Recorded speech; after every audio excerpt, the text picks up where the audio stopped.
자, 오늘 좀 파헤쳐볼 내용은요. 바로 미국 연준의 아주 중요한 사실 좀 깜짝 놀랄 만한 결정입니다. 다들 인플레이션이 아직 높다고 하는데 연준은 왜 금리를 내렸을까요? 그 진짜 속내를 지금부터 한번 들여다보겠습니다.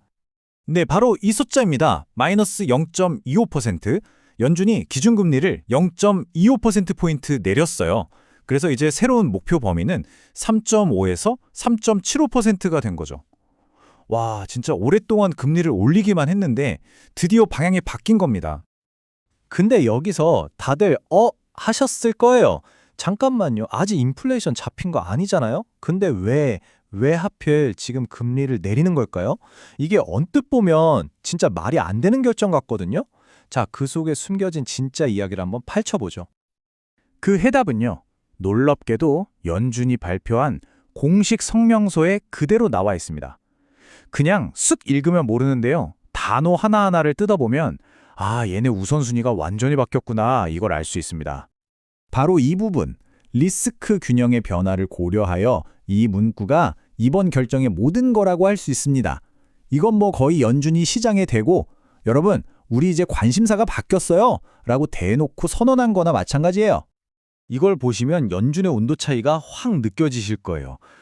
물가에 대해서는 다소 높네요. 이 정도로 좀 부드럽게 넘어가는데 고용을 얘기할 때는 둔화됐다, 실업률이 올렸다 이러면서 걱정하는 기색이 역력하죠. 자, 핵심은 바로 이겁니다. 이제 연준은 인플레이션 걱정보다 앞으로 닥칠지도 모를 경기 둔화를 훨씬 더 심각하게 보고 있다는 신호죠. 근데 사실 금리 인하보다 어쩌면 이게 더 큰 변화일 수 있습니다. 뭐냐면요. 연준이 자기들 자산을 관리하는 방식, 그러니까 그 대차대조표를 다루는 방식에 아주 근본적인 변화가 생겼다는 겁니다. 그러니까 지난 몇 년 동안 연준은 양적 긴축, 다들 QT라고 부르시죠. 이걸 통해서 시중에 풀린 돈을 다시 걷어들이고 있었어요. 말 그대로 금융 시스템에서 유동성을 쫙쫙 빨아들이고 있었던 거죠. 그런데 이번 발표로 그 QT를 이제 끝내겠다고 공식적으로 선언하는 겁니다. 왜냐? 자기들이 보기에 이제 은행들이 가진 현금, 그러니까 지급준비금이 충분한 수준까지 내려왔다고 판단한 거죠. 더 이상은 안 빼겠다 이겁니다. 바로 이게 새로운 정책의 핵심인데요. 예전처럼 그냥 돈줄을 죄기만 하는 게 아니라 이제부터는 유동성을 아주 적극적으로 관리하겠다는 시대로 넘어온 거예요. 비유하자면 시장에 돈이 많아서 위험해지지 않도록 일종의 유동성 안전망을 쫙 깔아주겠다는 거죠. 자, 그럼 이 안전망이라는 게 구체적으로 어떻게 작동하는 걸까요? 아주 간단해요. 예전에는 연준이 갖고 있던 주택저당증권, MBS라고 하죠. 이게 만기가 되면 그 돈이 그냥 시스템에서 사라졌거든요. 근데 이제는 그 돈을 고스란히 받아서 전부 다 단기 국채, 즉 T비를 사는 데 쓰겠다는 겁니다. 한마디로 돈이 밖으로 새어나가는 구멍을 그냥 꽉 막아버리겠다는 거죠. 아니 근데 이게 왜 그렇게 중요할까요? 이걸 이해하려면 금융 시스템의 수도관이 어떻게 생겼는지 아주 잠깐 들여다봐야 합니다. 복잡해 보이지만 결국 연준 안에 있는 딱 3개의 핵심 계좌, 이 3개만 알면 끝납니다. 자, 첫 번째는 은행 지급 준비금.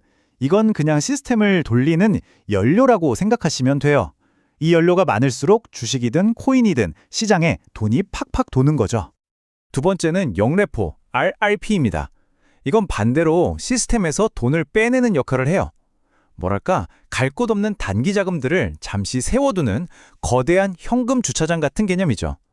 마지막 세 번째는 재무부 일반 계정, TGA입니다. 이건 그냥 미국 정부의 메인 총장이라고 보시면 돼요. 정부가 세금을 걷거나 국채를 발행해서 돈이 이 통장으로 들어오면 시중의 유동성은 그만큼 줄어드는 거고요. 반대로 정부가 돈을 쓰면 유동성이 늘어나는 거죠. 자, 그래서 핵심은 이 3개의 계좌 사이에서 돈이 어떻게 왔다 갔다 하느냐, 바로 이겁니다. 이 표를 보시면 한눈에 들어오죠. 연준이 이번에 새로 시작한 정책, 그러니까 단기 국채를 사는 것, 그리고 정부가 돈을 쓰는 것, 이 두 가지는 시스템에 연료를 붓는 행동이에요. 시장에는 위험자산 사자, 즉 리스크 온 신호가 되죠. 반면에 정부가 돈이 필요해서 국채를 막 발행한다? 이건 시스템에서 연료를 빼가는 거니까 리스크 오프, 즉 몸살이자 신호가 되는 겁니다. 그리고 이번 연준의 새 정책은 바로 저기 첫 번째 줄, 지급준비금이라는 연료통이 바닥나지 않도록 계속 채워주겠다. 바로 이 의미인 거죠. 자, 그럼 이 모든 걸 종합해 볼 때 앞으로 어떻게 될까요? 흥미롭게도 이번 결정이 만장일치가 아니었다는 사실에서 아주 중요한 힌트를 얻을 수 있습니다. 투표 결과를 한번 보세요. 9대 3으로 갈렸어요. 한 명은 에이, 0.5%는 내려야죠 하는 더 공격적인 비둘기파였고, 두 명은 아직 내릴 때 아닙니다 하는 매파였던 거죠.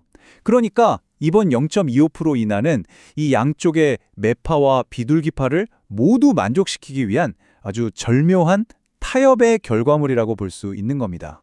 자, 그럼 오늘 이야기의 핵심 딱 3가지만 기억하시면 됩니다. 첫째, 연준의 방향전환, 이 피벗은 이제 진짜 현실이 됐습니다. 둘째, 시중에 돈을 빨아들이던 양적 긴축, QTA 시대는 막을 내렸습니다.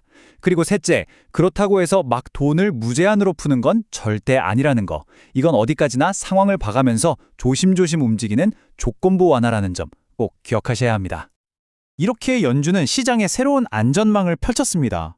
그런데 우리에게 남은 마지막 질문은 바로 이것입니다. 이 안전망이 과연 튼튼할까?